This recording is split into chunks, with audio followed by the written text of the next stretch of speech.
Hey, what's going on, guys? Today we're going to be installing new rotors and pads up front, but I wanted to give you a quick update. I got rear-ended and you can see the damage here on the trunk. That's most likely going to have to be replaced, and the bumper is pretty messed up. There's a bunch of imperfections everywhere. And the headlights sticking out a little bit on this side. And the bumper popped out. And there's a ripple in this panel right here that they're going to have to try and get out. It's hard to capture on camera. You might be able to see it there. Yeah, it sucks, but it could have been much worse. So I'm happy about that.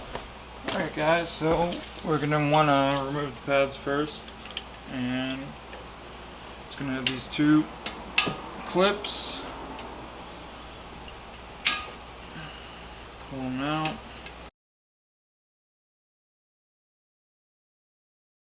And push the pins out.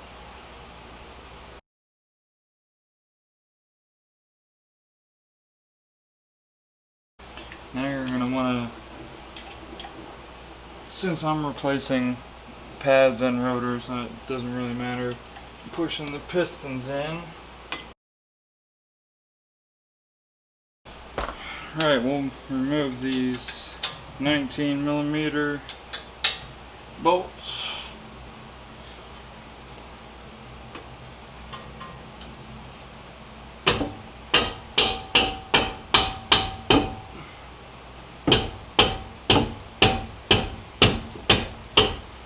Alright, sorry the camera died on me, but I removed the two 19mm screws that were in here.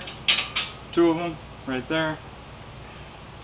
And then I got the rotor loose by just tapping it loose because it was in there pretty good.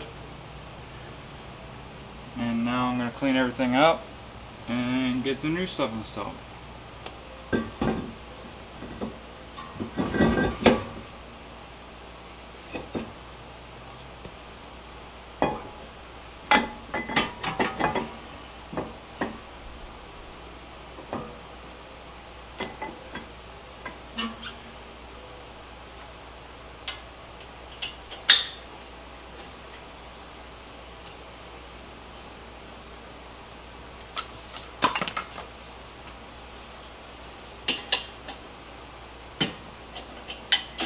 Alright, over here I got the new brake pads, and the shims have arrows.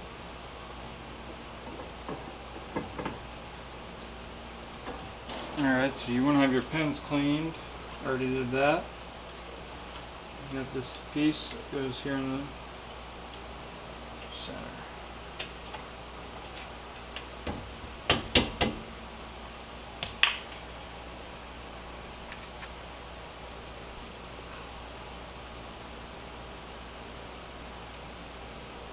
So we're all done here.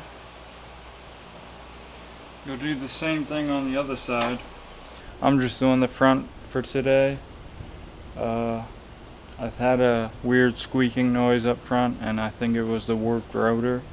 I'll get the torque specs and link them down below for you. I also have some carbon side certs and rear spats to install, but I have to wait for my car to get fixed from when I got rear-ended, so that's going to take about 2 weeks. So after that, I'll be able to install those parts. Alright, see you guys on the next one.